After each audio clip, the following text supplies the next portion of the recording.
بسم الله الرحمن الرحيم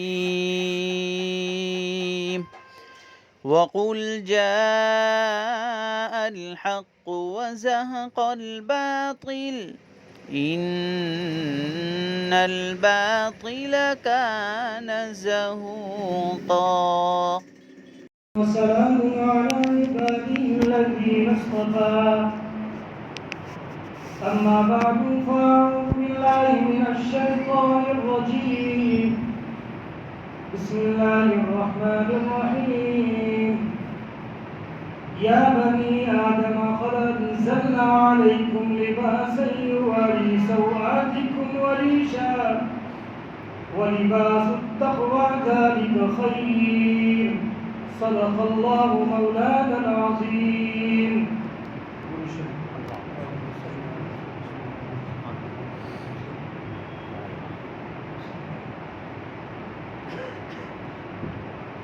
میرے محترم دوستوں اور بزرگوں،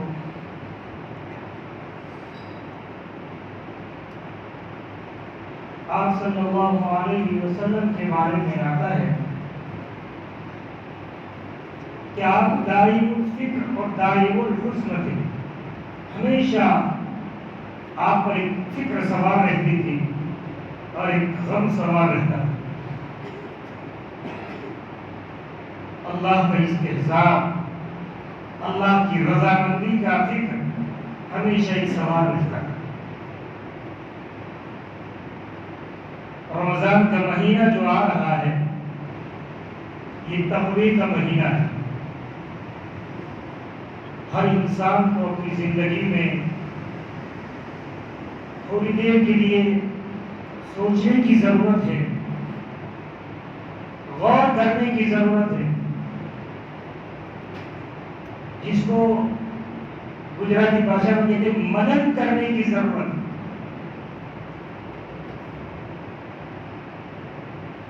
ایک سوال اگر کسی سے کیا جائے، کسی مسلمان سے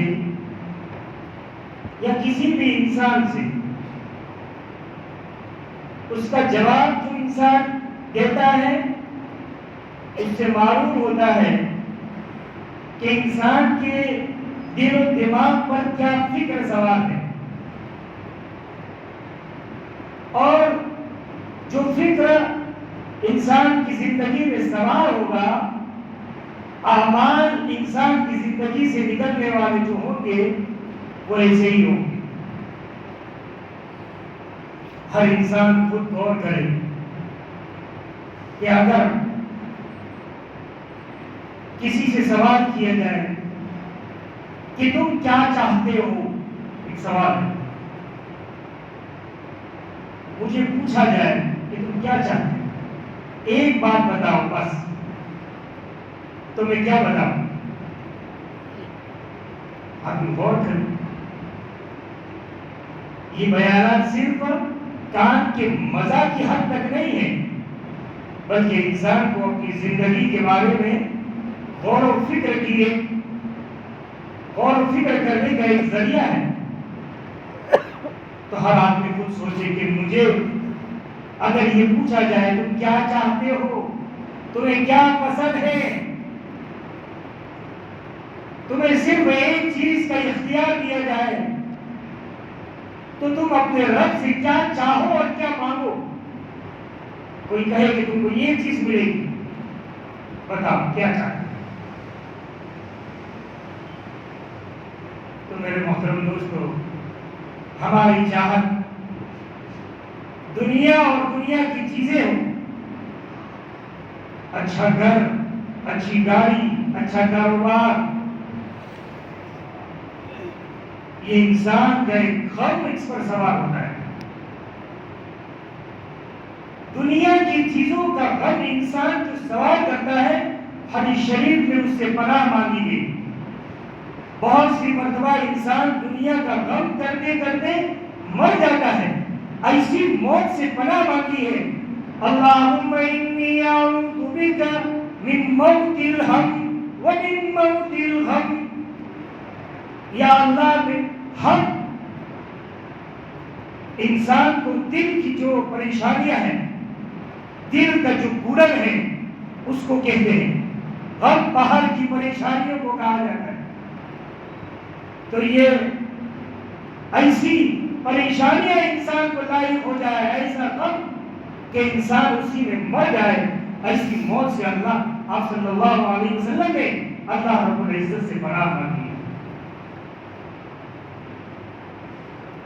بہت سے لوگوں کا بہت طرح کا شوق ہوتا ہے، لیکن ان شوقوں کو نہیں گراتا۔ دین کا ایک شوق، مثلا کسی کو شوق ہے کسی انسان کو خوش کرنے کا، اور کسی کو خوش ہوتے ہوئے دیکھنے کا ایک ولولہ اور ایک جذبہ۔ آج کل ہمارے لیے سب سے بڑی مصیبت ہے کہ ہم کسی کو خوش ہوتے ہوئے نہیں دیکھتے۔ کہا جاتا ہے، بڑی کہاوت مشہور ہے کہ لوگ آج اپنی پریشانیوں سے پریشان نہیں ہیں، دوسروں کی خوشیوں سے پریشان ہیں۔ آپ کو حضرت عمر رضی اللہ عنہ ان کا قصہ بڑا مشہور ہے کہ مدینہ منورہ سے باہر کہیں آگ جلی ہوئی نظر آتی تھی، اس سے معلوم ہوتا تھا کہ کوئی قافلہ پڑاؤ کیے ہوئے، تو ان کی تحقیقات کرنے جاتے تھے حضرت عمر رضی اللہ عنہ۔ کون ہے، کہاں سے آئے، کس مقصد سے آئے۔ ایک مرتبہ ایک قافلے کے اندر ایک عورت تھی، اس کے چند بچے تھے، بچے رو رہے تھے۔ حضرت عمر رضی اللہ عنہ اپنے غلام کے ساتھ وہاں گئے، اپنے غلام حضرت اسلم کے ساتھ پوچھا، بھائی کیوں رو رہے ہیں یہ بچے؟ کہ بچے بھوک سے رو رہے ہیں۔ اچھا، حضرت عمر رضی اللہ عنہ واپس تشریف لائے، بیت المال سے کھانا پینا چند سامان اپنے بوریے میں بھرے، اپنے سر پر لادا۔ ان کے غلام نے کہا، حضرت میں اٹھاتا ہوں، تو کہا کہ نہیں، اب مجھے یہ شوق ہے، میں اس کو اٹھاؤں۔ اٹھایا، گئے، کھانا بنایا، حریرہ تیار کیا، اور پھر ان بچوں کو کھلایا، اور پھر کچھ دور جا کر بیٹھ گئے۔ وہ بچے کھانا کھا کے کھیل رہے تھے،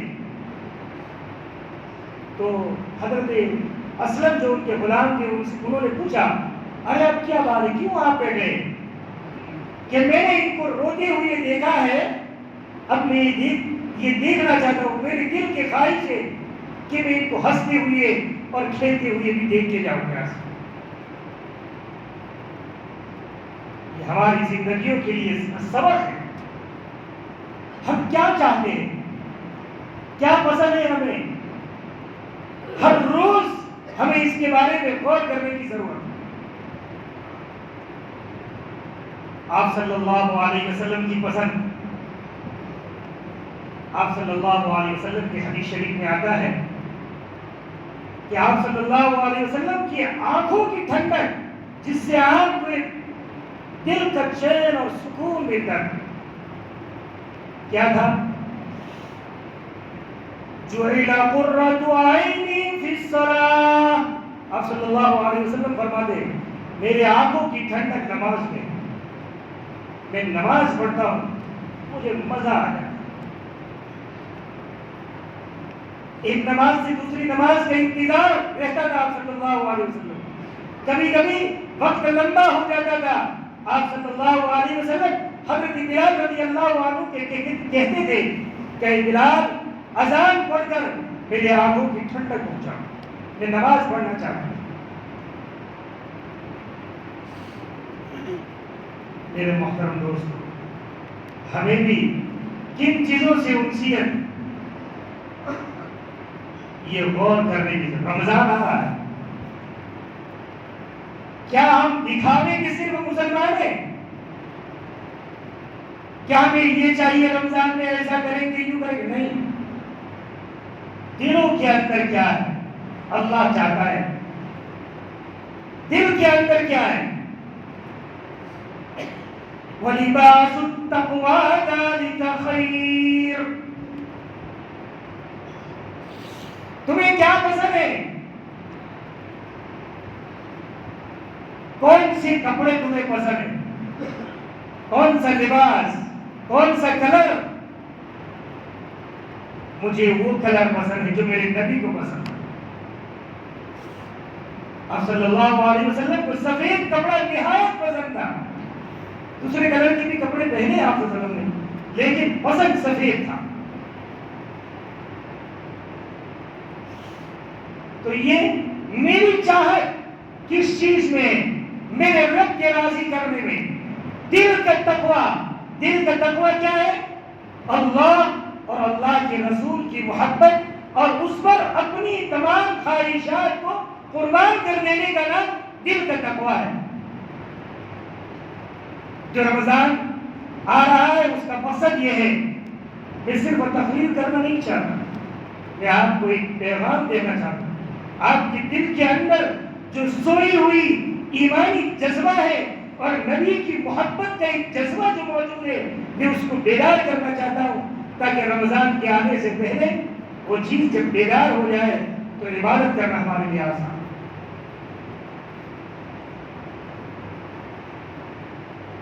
نبی کی پسند صرف کتابوں کے حد تک کے لیے ہے. میرے نبی کو یہ پسند تھا, تو کیا صرف کتابوں کے پڑھنے کے حد تک ہے یا لکھنے کے حد تک ہے؟ نہیں, میری زندگی میں لانے کے حد تک مجھے اس سے محبت چاہیے. شان رسول کے اندر تمہیں اشعار کو پسند ہے سننا, لیکن شان رسول کی زندگی تمہاری زندگی میں نہیں ہے. کیا مطلب ہے اس کا؟ ایسی زندگی پر لعنت ہے جس زندگی کے اوپر شان رسالت نہ دبکتی ہو. میں نے عید کے دن کپڑے پہنے, عید کے دن کے لیے کپڑے خریدے. آدمی کو رمضان سے پہلے اس سے نمٹنا چاہیے. رمضان میں دوڑم بازی نہیں ہونی چاہیے. عید سے اگر تمہیں ضروری ہے تو رمضان سے پہلے اس کی تیاری کر لو. لیکن بات یہ ہے کہ تمہیں کیسے کپڑے پسند ہیں. جو کپڑے تم عید کی نماز میں پہن کر آئے ہو, کیا تمہارے یہ کپڑے تمہارے نبی کو پسند تھے؟ یا جس کو تم محبت کی نگاہ سے دیکھتے ہو, تم پیار کی نگاہ سے دیکھتے ہو, دنیا کی ان لوگوں کی جنہوں کی زبانوں پر ایک مرتبہ اللہ کا نام نہیں آیا ہے, جنہوں نے اللہ کے سامنے ایک مرتبہ پیشانی نہیں جھکائی, ان لوگوں کی ابتدا اور ان کی کپڑوں کی اور ان کے حادثات اور سکنات کی تم ابتدا کرتے ہو. ہماری ماں بہنیں ان عیاش اور گندی اور برہنہ عورتوں کی ابتدا کو پسند کرتے ہیں. ہماری آپ صلی اللہ علیہ وسلم کی ازواج مطہرات مائیں اور آپ صلی اللہ علیہ وسلم کی بیٹی حضرت فاطمہ کی ابتدا ہماری ماں بہنوں کو پسند نہیں ہے. ان کو پوچھو تمہارے دلوں میں کس کی محبت ہے؟ کیا یہ تقویٰ ہے؟ قرآن کریم میں اللہ نے فرمایا ہے, اے لوگوں, آسمان سے ہم نے تمہارا لباس اتارا ہے. یہ شیطان کے نقش قدم کی اتباع مت کرنا اپنے لباس میں.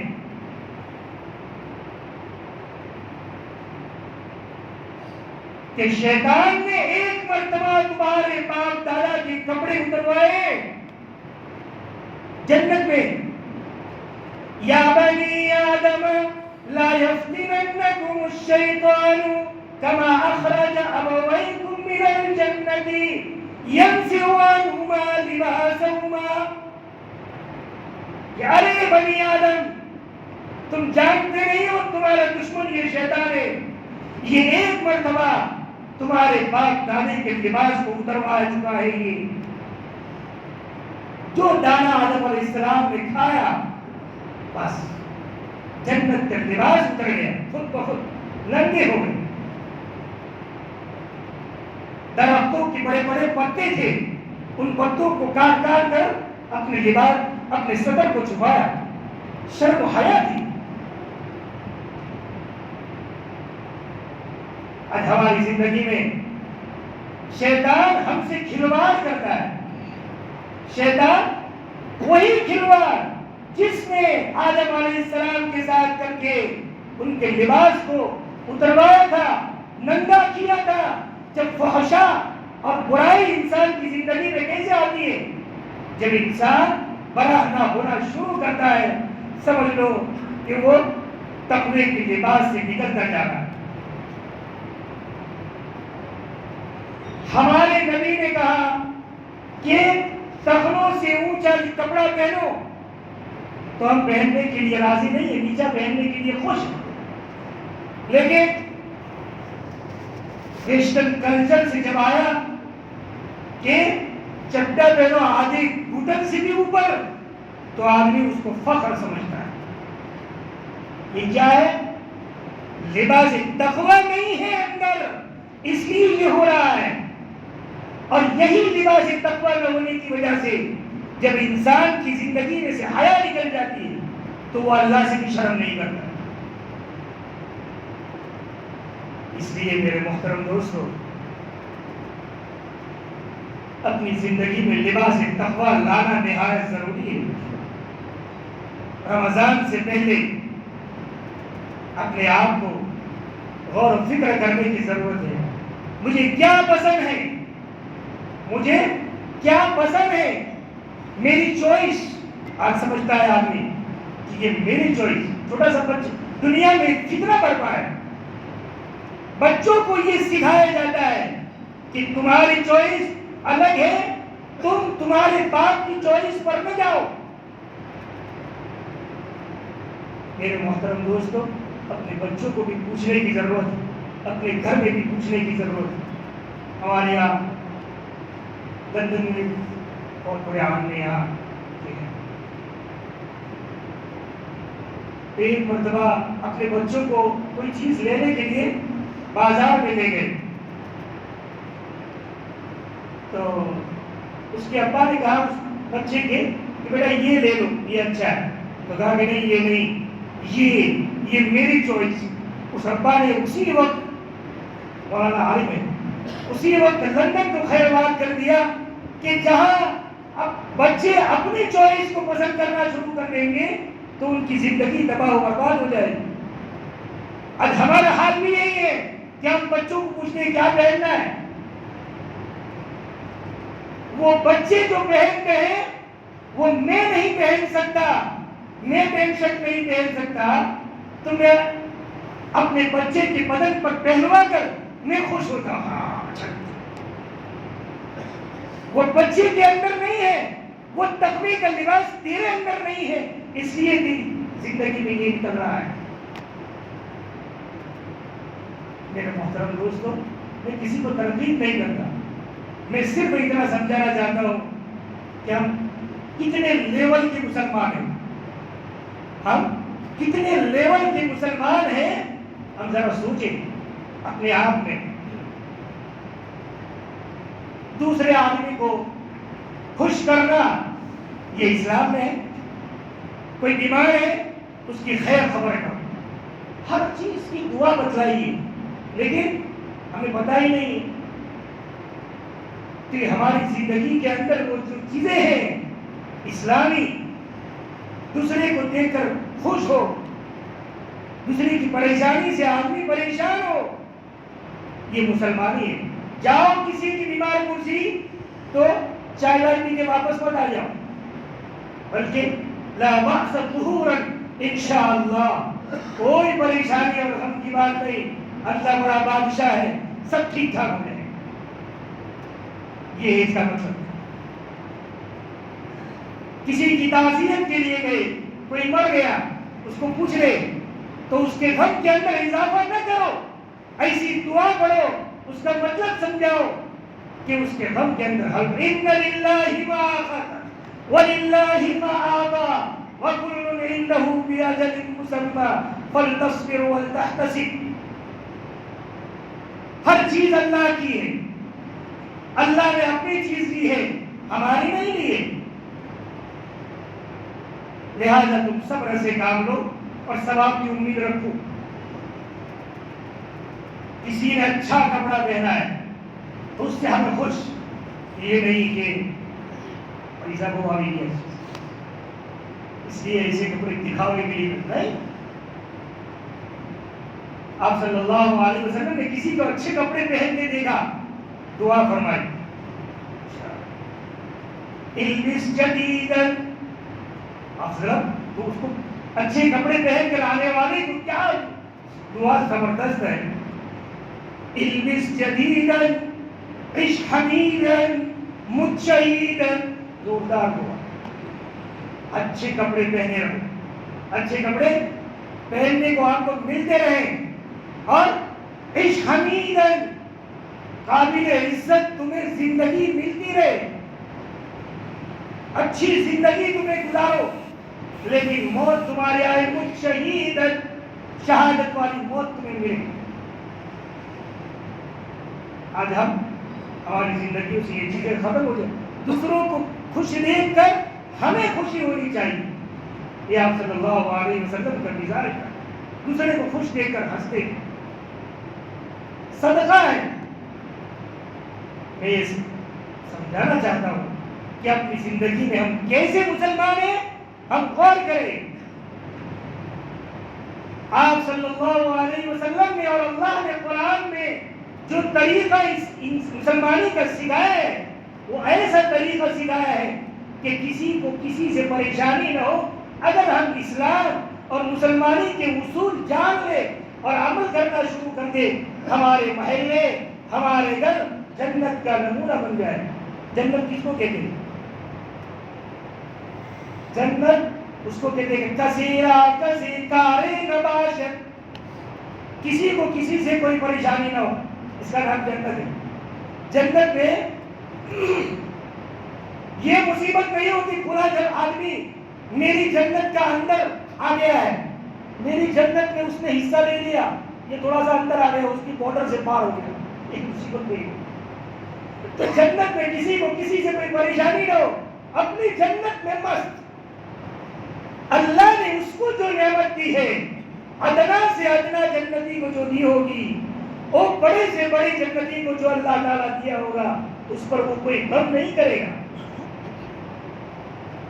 ہماری زندگی بھی ایک جنتی آدمی کی, جنتی گھر کی, جنتی محلے کی طرح ہماری زندگی ہونی چاہیے.